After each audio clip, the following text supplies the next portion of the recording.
Namah Shivaya. 13.2 Atomic Mass and Composition of the Nucleus. We need to, first of all, we need to define one atomic mass unit, because we are going to discuss the subatomic particles. The mass of the subatomic particle will be in the order of 10 to the power minus 27 and all. It would be very difficult for us if you continuously use 10 to the power minus 27 continuously. So we need a very practical unit which is very easy for us to use. That one of the unit is atomic mass unit. Atomic mass unit. This atomic mass unit you must have heard in chemistry, which can be defined as the 1/12th of the mass of the carbon 612 atom. Atomic mass unit 1U is equal to 1/12th of the mass of the 1 carbon 612 atom. So what is the mass of the carbon 612 atom? 1.992647 into 10 to the power minus 26 kilogram. When it is divided by 12, we get 1.660539 into 10 to the power minus 27. Now this 1.660539 into 10 to the power minus 27 can be taken as a reference mass for subatomic particle, what is called 1U. How do we have 1 kilogram in our daily life? Like that, in atomic mass unit we have 1U. 1U is equal to 1.660539 into 10 to the power minus 27. You must note one thing, that the atomic masses of various elements, all these elements are expressed in mass unit. If you see the mass unit, all these mass units are the close integral multiples of the hydrogen atom. Hydrogen atom, very close it would be, because once there was a theory, all the elements are made up of hydrogen atom. But in a way it is correct only, because hydrogen atom contains only one proton, just one proton only. Those days they were thinking that all the atoms were made up of only protons. When we compare the mass of one electron, which is very very less, then we can say that all the elements will have integral multiples of the protons only, right? Even now we can say that, because the mass of the neutron is closer to proton, so in a way it is relatively, it would be near to the exact value.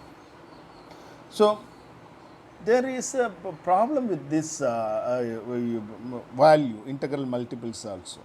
For instance, the mass of the chlorine atom is 35.46 U.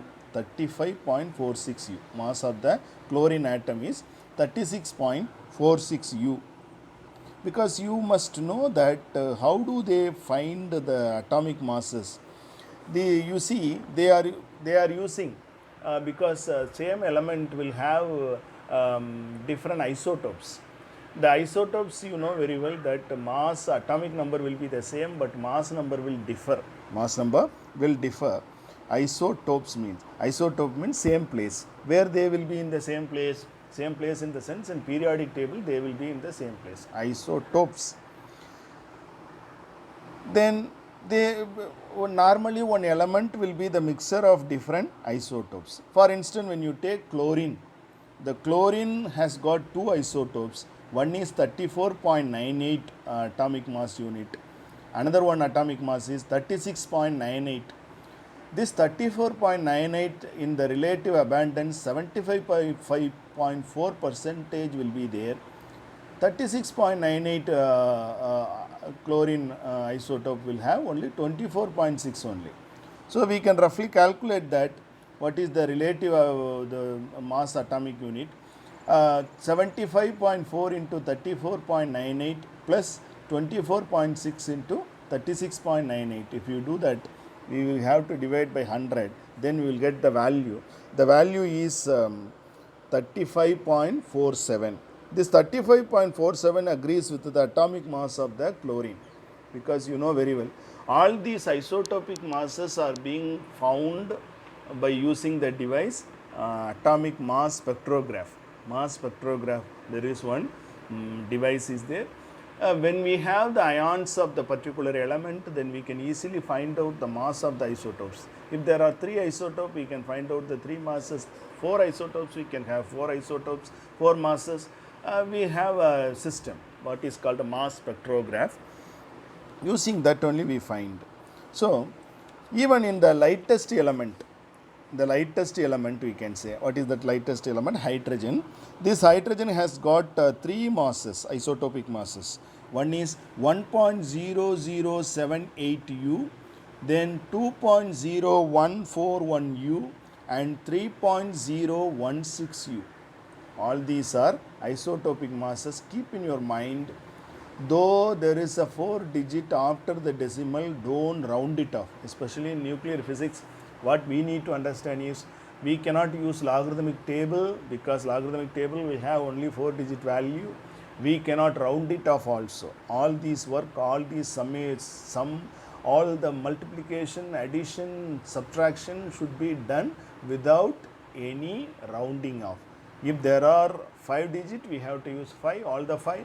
If there are 7 digit number, all the 7. Even if it has 4 or 5 digit after the decimal, we should not round it off. You keep it very clear. So, how many isotopes are there for hydrogen atom? The hydrogen atom will have 3 isotopes, that is hydrogen 1, hydrogen 2 and hydrogen 3. These hydrogen 1, 2 and 3, they have their own name also. Ordinary hydrogen we say, no, that is hydrogen. Hydrogen 2 is what is called deuterium. Hydrogen 3 is what is called tritium. The deuterium mass number is 2 and tritium mass number is 3. So, where we see that blue color, no, that is proton, and red color is neutron. In the deuterium, 1 neutron, 1 proton and 1 electron, and in tritium there will be 1 proton and 2 neutron and 1 electron will be there. So, if you see that what are the atomic mass units of hydrogen and its isotope, 1.0078 U, 2.0141 U, and tritium 3.01604.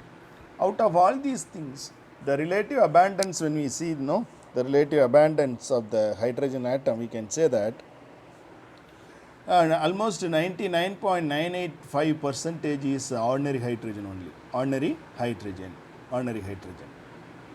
For instance, let us find out what is the mass of the proton. Mass of the proton is 1.00727 U, that is 1.67262 into 10 to the power minus 27 kilogram. Suppose if you want to find out mass of the proton, how will you find out mass of the proton? Mass of the hydrogen atom. What is the mass of the hydrogen atom? 1.0078 U minus mass of 1 electron. Mass of 1 electron is 0.00055 U. If you do that, you will get mass of the proton as 1.00727 U. Keep in your mind, memorize it. The mass of proton is 1.00727 U. Mass of the electron 0.00055. That is the mass of the neutron. So, we can find out the mass of the proton now, right? Now, these are the hydrogen isotopes. And another important thing here is how to find out or how to represent a nucleus. To represent a nucleus, we have a general method. We used to write XZA. Here the X is atomic symbol or the abbreviation used to represent the atom in a chemical formula. In chemical formula, what we are going to use, the same thing we are going to use here, chemical symbol. If it is oxygen O, hydrogen H, that you know very well. Z and A, what is Z? Atomic number. Atomic number will be written subscript, left side of the chemical element. Mass number will be written as a superscript, that is mass of the protons and neutrons in the atom. So, how do we represent a a nucleus? A nucleus will be represented as their chemical symbol, atomic symbol, XZA. X is the general symbol, Z is the atomic number or number of protons, and A is the mass number of protons and neutrons in the atom, we can say, right? This is the way to write. The next one which we are going to discuss is discovery of neutron. Before we discuss discovery of neutron, we must again ask a question. For instance, x at a, when we say, from this one should be able to identify how many protons will be there. Then I can say there will be z number of protons. Then I may ask one question: what is the charge of this general format of nucleus? The charge of general format of nucleus is plus Ze, plus Ze we can say, plus Ze. What is the number, how many number of electrons will be there in the atom? It is actually, it is represented, only nucleus is represented here.